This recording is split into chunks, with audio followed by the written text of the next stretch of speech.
तो साथियों, हार्दिक स्वागत है आपका हमारे YouTube channel Indian railway update पर। आज की क्लास में हम चर्चा करेंगे पदार्थ के सामान्य गुण या द्रव्य के सामान्य गुण, जैसे आपके प्रत्यास्थता है, विकृति है, प्रतिबल है, दाब है, हुक का नियम है, पास्कल का नियम है, गलनांक है, क्वथनांक है। इनके बारे में आज की क्लास में हम चर्चा करेंगे।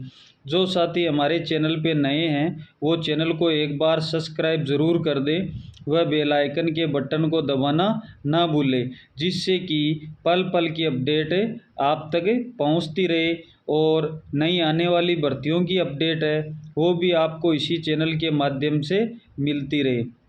साथियों, अगर आपको क्लास अच्छी लगे तो लाइक व शेयर ज़रूर करना। तो आइए हम बढ़ते हैं हमारे क्लास की ओर। तो हम बात करेंगे पदार्थ के जो सामान्य गुण है उसकी। उससे पहले मैं आपको कुछ मोटिवेशन बता देता हूँ। जिंदगी संवारने को तो जिंदगी पड़ी है, जिंदगी संवारने को तो जिंदगी पड़ी है, वो लम्हा संवार लो जहाँ जिंदगी आपकी खड़ी है। मतलब ज़िंदगी संवारने के लिए तो अभी ज़िंदगी बहुत बड़ी है, लेकिन उस लम्बे को संवार लो जहाँ आपकी अभी भी ज़िंदगी खड़ी है। तो तैयारी में लग जाओ, स्टार्ट हो जाओ।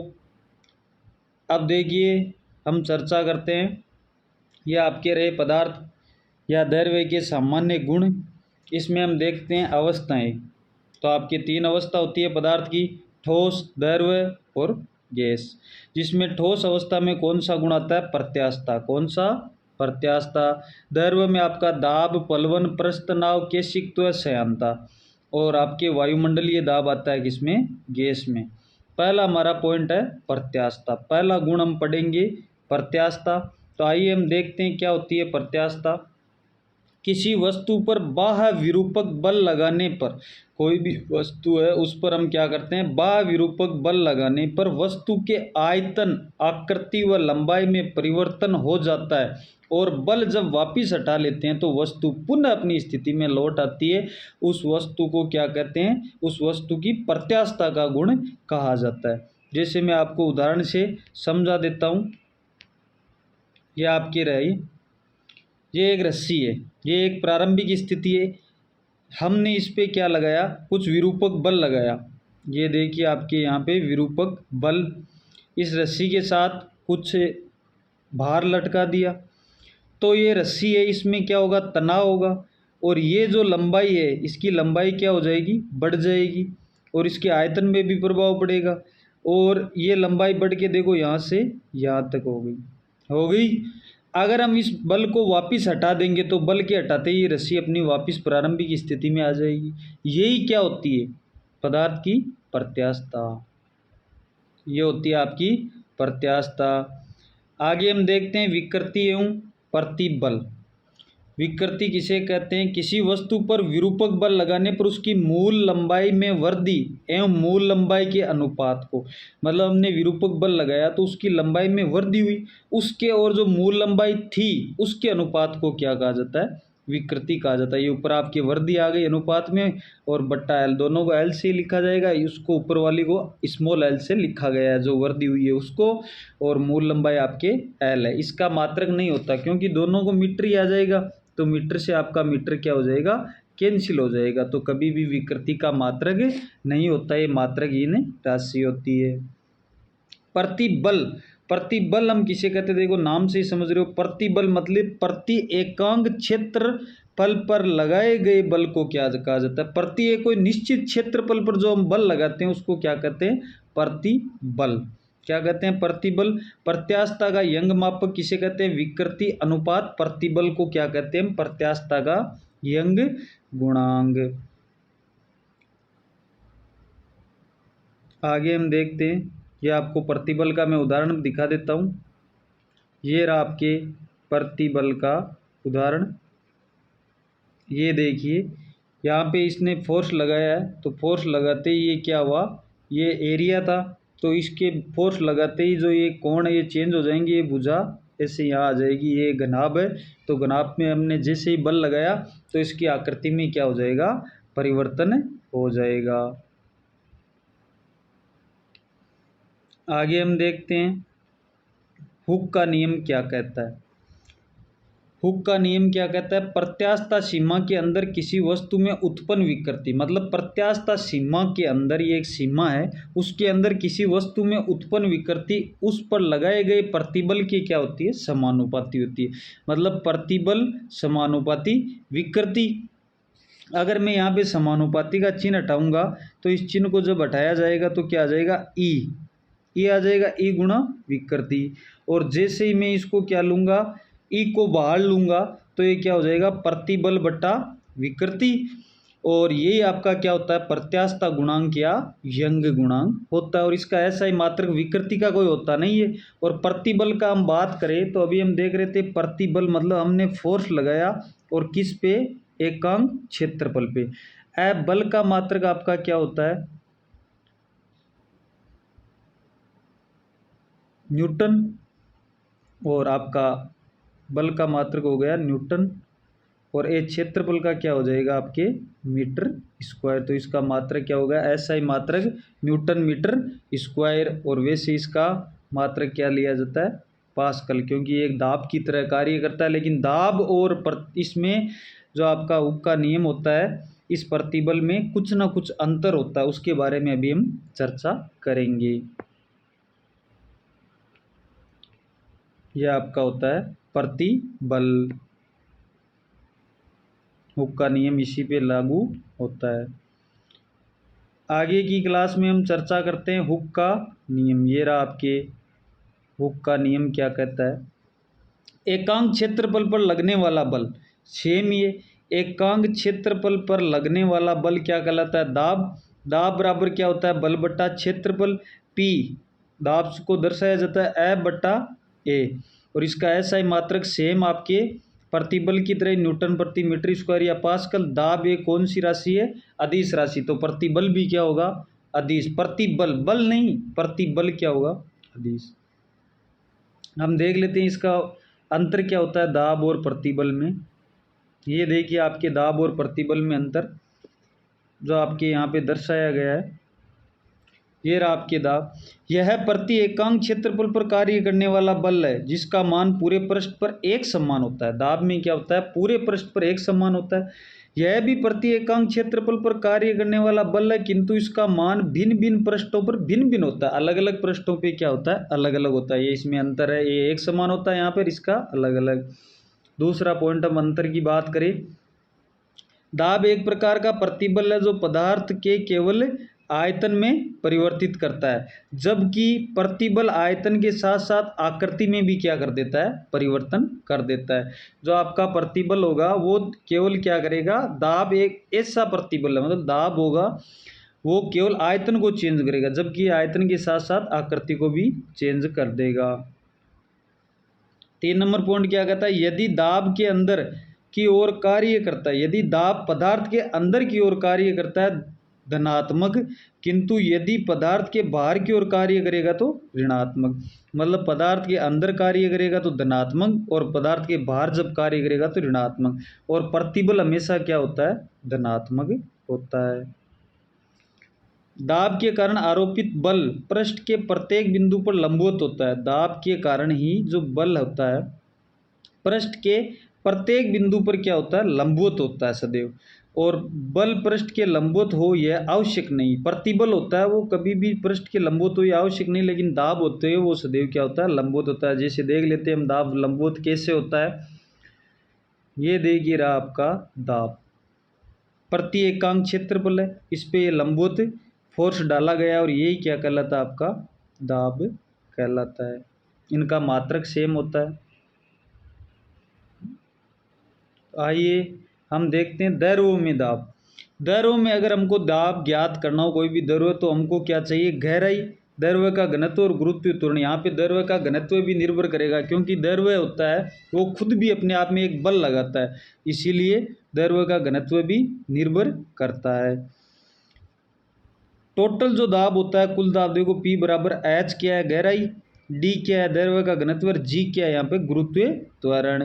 दैर्घ्य में कुल दाब क्या हो जाएगा? वायुमंडलीय दाब को साथ में जोड़ा जाएगा, प्लस H गुणा D गुणा G। आपको मैं उदाहरण के रूप में दिखा देता हूँ दैर्घ्य में दाब। ये रहा आपके दैर्घ्य में दाब। ये आपकी एच हाइट आ गई, ये आपका ए क्षेत्रफल, ये आपका आ गया दैर्घ्य, और ये डी आपको मैं लिख देता हूँ, ये क्या हो जाएगा, दैर्घ्य का घनत्व है। तो हम आगे देखते हैं, हमारा ये दाब हो गया। पास्कल का नियम क्या देखते हैं, पास्कल का नियम। तो हम पास्कल ने दो नियम प्रतिपादित किए थे। पहला नियम क्या कहता है, जी यहाँ पे क्या है, गुरुत्वीय त्वरण जिसका मान नियत होता है, मैं थोड़ा बता देता हूँ। जी यहाँ पे क्या होता है, गुरुत्वीय त्वरण जिसका मान 9.8 मीटर प्रति सेकंड स्क्वायर, ये होता है गुरुत्वीय त्वरण। तो पास्कल का प्रथम नियम क्या कहता है, यदि गुरुत्वीय प्रभाव को नगण्य मान लिया जाए, मतलब गुरुत्वीय प्रभाव को न के बराबर मान लिया जाए, तो संतुलित अवस्था में, किस अवस्था में, संतुलित अवस्था में दैर्घ्य के प्रत्येक बिंदु पर दाब समान होगा। मतलब किसको मान लिया जाए, गुरुत्वीय त्वरण को नगण्य मान लिया जाए तो संतुलित अवस्था में दैर्घ्य के प्रत्येक बिंदु पर दाब समान होगा। वह गहराई समान हो तो सभी बिंदु पर दैर्घ्य का दाब समान होगा।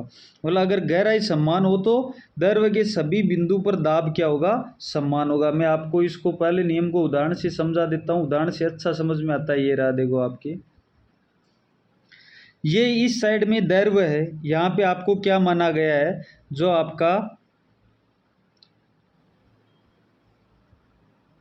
गहराई समान मानी गई है एच, और आपके जी भी क्या माना गया है, समान माना गया। इसमें कोई परिवर्तन सेम रखना है, मतलब कोई परिवर्तन नहीं करेंगे।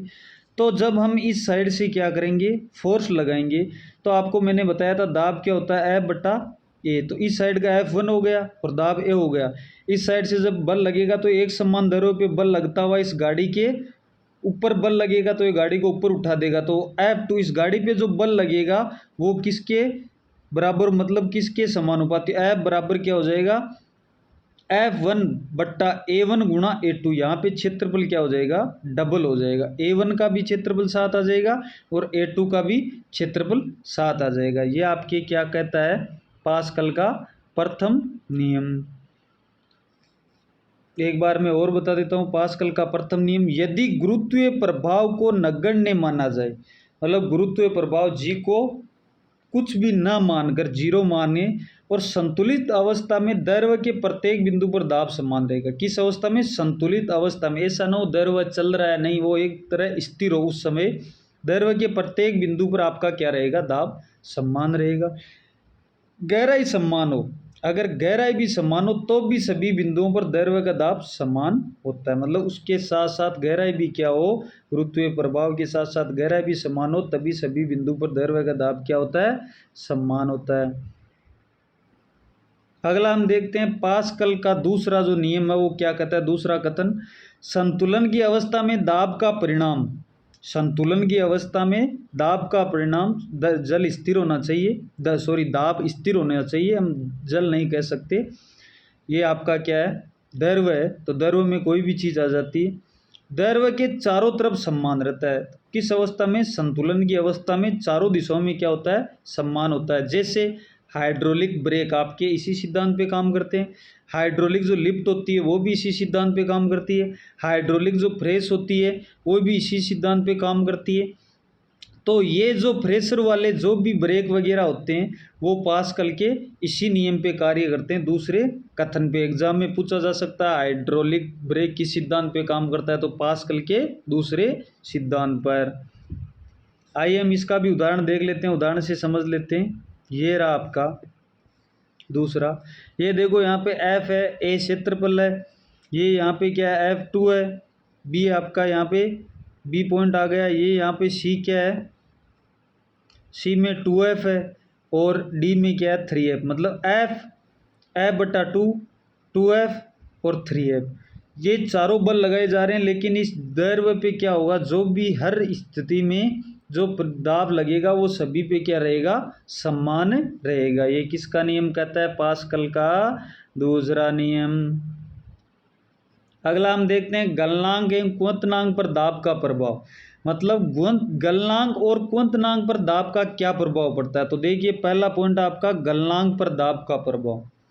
गर्म करने पर जिन पदार्थों का आयतन बढ़ता है, तो दाब बढ़ने पर गलनांक भी क्या होता है, बढ़ता है। जैसे आपके पेट्रोल वगैरह ये है, और आपके जो सब्जी बनाने वाला तेल होता है, सरसों का तेल, वो है, इनका क्या करते हैं जी, हम इनको गर्म करते हैं तो इनके आयतन में क्या होती है, वृद्धि होती है।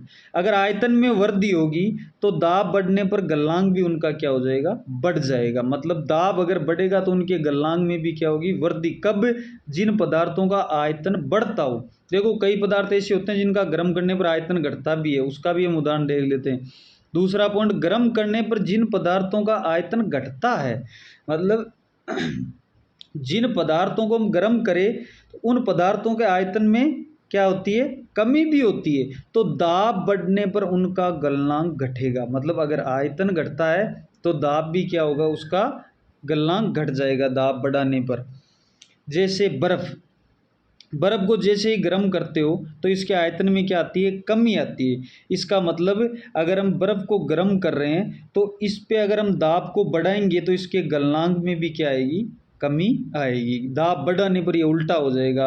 बिस्मित, ढलवां लोहा, ये तीन उदाहरण ऐसे हैं जिनको गर्म करने पर इनके आयतन में क्या होती है, कमी आती है, और आयतन में कमी आती है तो दाब बढ़ाने पर इनका गलनांक भी क्या हो जाएगा, घट जाएगा। तो ये यहाँ से पॉइंट याद रख लेना। अगला हम बात करते हैं क्वंतनांक। किसकी, क्वंतनांक। क्वंतनांक पर दाब का प्रभाव। क्वंतनांक पर दाब का प्रभाव क्या होता है, क्वंतनांक समानुपाती होता है किसके, दाब के। इसका मतलब समानुपाती का मतलब है, तो अगर मैं कोई भी वस्तु है उस पे क्या कर रहा हूँ, दाब बढ़ा रहा हूँ, तो इधर इसका क्वंतनांक भी सदैव क्या होगा, बढ़ेगा। दोनों समानुपाती है। और अगर मैं दाब को घटा दूं तो इसका क्वंतनांक में भी क्या आ जाएगी, कमी आ जाएगी। यहाँ से लॉजिक से एग्जाम में क्वेश्चन पूछे जाते हैं। किसी वस्तु का दाब बढ़ने पर उसके क्वंतनांक पर क्या प्रभाव पड़ेगा, तो क्वंतनांक में क्या आ जाएगी, कमी आ जाएगी। और किसी वस्तु का दाब बढ़ाने पर इसके क्वंतनांक पे क्या होते हैं, दाब में वृद्धि होती है। दाब घटाएंगे तो क्वंतनांक घटेगा, और दाब को बढ़ाएंगे तो क्वंतनांक भी क्या हो जाएगा, बढ़ जाएगा। लेकिन देखो गलनांक के ये दोनों पॉइंट ध्यान में रखने। जिन पदार्थों का आयतन बढ़ेगा उनका दाब बढ़ाने पर गलनांक भी बढ़ेगा, ये पॉइंट ध्यान में रखना है। और जिनका आयतन घटता है तो दाब बढ़ाने पर उनका आयतन भी, गलनांक भी घट जाता है। दाब बढ़ाने पर और दाब घटाने पर गलनांक बढ़ जाता है। देखिए उल्टा भी आप यहाँ पे ध्यान में रख लेना। और दाब बढ़ाने पर गलनांक बढ़ा तो यहाँ पर दाब घटाने पर गलनांक भी क्या होता है, घटता है।